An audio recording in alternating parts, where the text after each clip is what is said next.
G'day everybody, welcome back to the channel. Today's episode we're talking about lenses. Let's get into it.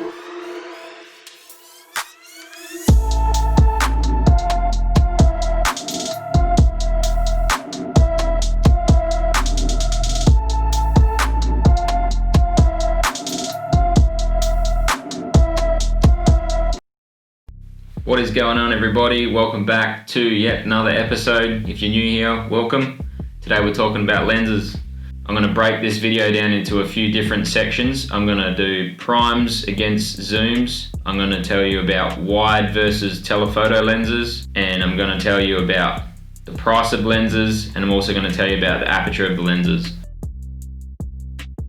Okay, so what is a zoom lens? A zoom lens is something with a focal length that goes from a certain millimeter to another millimeter. This one here is 16 to 35 millimeters. So 16 is a very wide field of view, and then 35 is not as wide, but it's still, you could say it's more of a wider shot lens. Now that's basically what a zoom is. It's just you can zoom in and out. The camera you're watching me on at the moment is, the lens that's on that camera is a 24 to 70 millimeter. So, and it's zoomed out at 24 millimeters at the moment. Now if you zoom in, let me just adjust it. This is 70 millimeters, I think. Would you even be able to see me there? I don't even know if it's in focus, it probably isn't, hang on. There we go, so now we're back to 24 millimeters there, which is a very wide field of view. You can get all different types of zooms. You can get all the way from say 8 or 10 millimeters, which is basically fisheye, all the way through to something really, really close up, like you would shoot at a football game or Olympics or something. They do like 600 or 800 millimeter. So they're really, really, really close up lenses. So you could be in this seats and you would be able to probably see the runner going down the track. And they come in different sections. Obviously you can get like an all-in-one zoom, but I'll get into that a bit later when I talk about aperture. But basically you sort of get 16 to 35, and you get 24 to 70, 70 to 200 millimeters. You can get 100 to 300 millimeters. You can get 100 to 400 millimeters. The list goes on. Prime lens is just a fixed focal length. So this one here is 50 millimeters. Now 50 millimeters is a great focal length, especially for like family portraits and stuff. I highly recommend this lens. These are really, really cheap. And like I said, when I talk about apertures in a little bit, I'll explain to you why it's such a good lens. So just remember, zooms and primes. Zoom means the focal length will zoom in and out. Prime lenses don't have a zoom. Your zoom are your feet. You have to walk if you want to go closer, or if you walk backwards, you have to get further back and get more in the shot. You have to use your legs. And sometimes primes can be a bit of a pain because you can't walk backwards if there's a wall or something. If you're shooting indoors, that's about the only downside. You can also get all sorts of primes in all different focal lengths, 16, 18, 20, 24, 30, 35, 50, 85, 105, 135. This is also a prime lens, this one here. So these two these are prime lenses. The one you're looking at me with, that's a zoom lens, and this is also a zoom lens. Why is this one so big? Next thing I'm going to talk about is telephoto lenses. Okay, so we've gone into zooms and primes. You understand what that is now. The next thing I'm going to go into is telephoto versus wide angle. So you have telephoto and wide angle. So like I was explaining to you before with the millimeters, the lower the number is the wider the shot. So this is a 16 millimeters. So if it's at 16 millimeters, if I turn this to 16 millimeters, that would be as wide as it would go. And if I turned it to 35, it would zoom in and it would be a little bit more narrow shot. Now this one here is 135 millimeters. Now this is called a telephoto lens. Normally anything that's over sort of 100 millimeters is classed as a telephoto lens, and you can get some really cool shots with the telephoto lenses. I know even with I do a lot of landscapes, and a lot of people would think, why would you take a telephoto lens out landscaping? Your thought would be, I want to get the widest shot possible. There's a few different things that you have to consider with the telephoto, even for say landscapes. A lot of the time landscapes, if something's very far in the distance, you don't want the whole wide shot. You want to sort of narrow it down a bit. Now the telephoto will generally be for more sports and action, especially if you're on the sideline of something. And landscapes, normally I shoot with 16 to 35. But there is scenarios where you definitely would want to use a longer telephoto lens for landscapes, or just anything for that matter, even portraits. These are super good for portraits. So this one here is a prime, this one here is a zoom, you already know that. The telephoto will let you include more of the background into your image, and that sounds very odd. If you would think that a wide angle, captures everything, and it does capture everything. But when you're, say, taking a picture of somebody and they were standing in the street and then there was buildings in the background, you get different effects, especially with the background. So if you were to frame your subject, say the person, and the bottom of the image, their feet were just in, and then at the top of the image their head was just in, so it was a full body shot. If you did that with this, you'd have to be standing quite close to the subject when you took the photo. If you were using telephoto lens and you were framing this person in the same orientation, so the head was just at the top and the feet were just at the bottom, so they were just in and it was a full body shot. If you use the long telephoto lenses, you'd have to stand a long way back from your subject to actually get them in the frame, because it's obviously a zoomed in lens. And when you step back, you're actually adjusting the background. If you step further and further away, the background is actually pulling you in more and more and more. When you have a telephoto lens, it actually compresses the background more. And that's why a telephoto lens is also good for portraits, because you're going to get a super blurry background, and that's to do with the length, the focal length of the lens. And sometimes that's very good for portraits, because there's sometimes a lot of distractions and you don't, the focus isn't, you want the viewer to see, the person. You don't want to see distractions and stuff in the background. That's very important if you want to remove things from the background that are distracting from the subject or the person that you're taking a photo of. Okay, talking about distractions when taking images, that brings me to my next thing that I want to tell you about, is the aperture. Now, every lens has an aperture. Now, I've talked about aperture in my camera basics video, and if you haven't watched that video, pause this video, click the link here, watch that video, and then come back, and then you'll understand what I'm talking about. For the people that understand what I'm talking about with aperture, this is where your lenses will vary, and this one here is, actually I'll put them in order in the way of aperture. So this one here is a 1.4 or f1.4.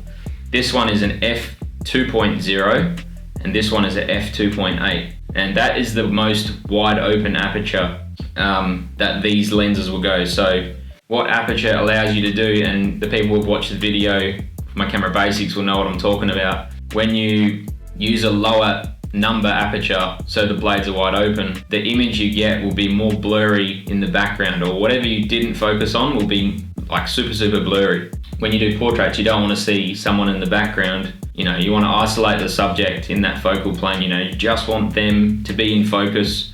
You don't want anything behind them or in front of them to be distracting or in focus. So these lenses here, even this one, if you shoot at those apertures at f1.4, f1.8 or f2, you're going to get really blurry backgrounds. And it's the same if you were, the new iPhones and whatever, they have the portrait mode and they have the blurry backgrounds, and you can adjust it. And that's just a technology that is generated over the years, and it's actually really cool, because before that point, you'd have to invest in really expensive lenses to create that effect. iPhones do it digitally, and I'm sure Androids do it as well. Artificial intelligence will just cut the subject out and then they'll blur the background afterwards. But this here will the reason why it's blurry is because of the aperture that you chose. Now that brings me to my next thing that I want to talk about, and that is the price.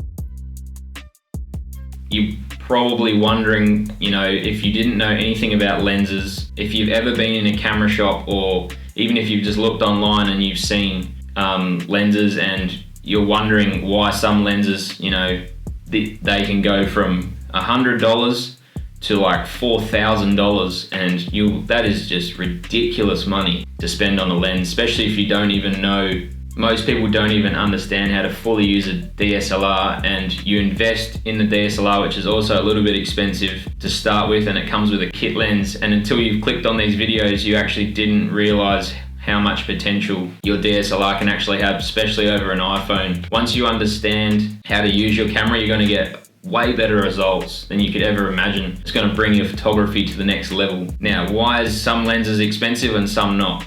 This lens right here is, they call this fantastic plastic, and the reason why they call it that, obviously it's mostly plastic. The build quality on it's okay. I mean, it doesn't break or anything. Prime lens, 50mm. I would probably recommend, this is probably your first lens you should get if you just want to get into photography. It's f1.4. f1.4 is a great place to start. You get a f1.4 lens for $400. That's really good. Normally f1 point anything lens, or even f2, that's when the price starts going up. Even if it's a zoom lens, or if it's a prime lens, that's where your quality lens is. You want to try and find something that's f1.8, f2, even f2.8. This lens here is f2.8, and it's a constant f2.8. What do I mean by constant f2.8? 16mm zoomed out is 2.8, and zoomed in to 35mm is still 2.8. Obviously you can pick more narrow apertures, but we're just talking about the widest aperture you can go on each lens. The lens that you're watching me through at the moment, that's, like I said, a 24-70, and that's a f2.8. 24mm is 2.8, and 70mm is 2.8. So your widest open aperture doesn't change as I zoom the lens. Now the cheaper lenses, like your kit lens, it won't even be 2.8. It'll probably, your lens that you have on your DSLR at the moment, it'll probably be like a 17-55 or something similar to that. On your lens it'll say f3.5-f5.6, but 3.5 on a kit lens is as wide open as the lens will go. And it's not a bad thing. It's just if you want to start seeing more professional results, don't worry about what's the best camera. Just invest in the glass. You just always say to yourself, glass. Don't think about camera bodies. The camera you're watching me on is a 10-year-old camera, but I've invested money in lenses, and that's why I get really, really good looking images. It doesn't have much to do with your camera. It's actually the lenses that make the quality of the image. Talking about prices, you don't have to buy anything brand new. You know, you can also I bought a lot of lenses on Gumtree, or I think it's Craigslist if you're in America, or something similar to that. Just look secondhand for lenses, because most of the time they're still perfect. You know, people baby these things. You know, this is the only lens I bought brand new. This lens here cost me $2,000. That is a crap load of money. Just get a bit sick thinking about it, actually. But all these other lenses, $300. This would be even cheap. I got gifted this. That's how fantastic plastic they are. People just giving them away. I think my uncle gave me that one. This one here, f2.8, 16-35mm, brand new. That would probably be $2,200.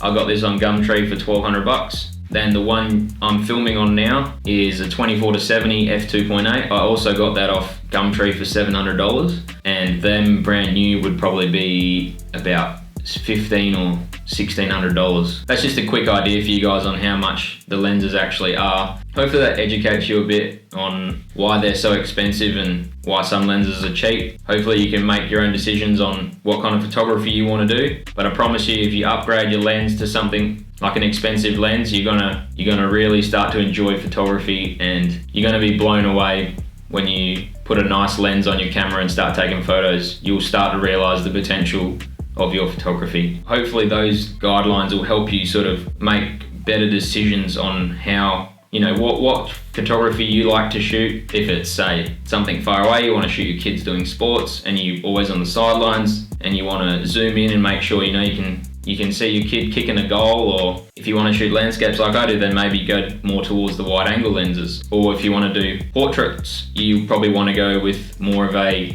prime lens that's more of a wide aperture. Okay everybody, that wraps up today's episode. Hopefully you found it useful. Hopefully now you know exactly what all these lenses are. You can start figuring out what one you want to buy, then you can put it to good use. Remember to check out my camera basics video. I talk about shutter speed, aperture, and ISO. If you like this video, please give it a thumbs up. If you haven't subscribed already, please subscribe, hit the notification bell so you don't miss any future episodes. I'll see you in the next one. Peace.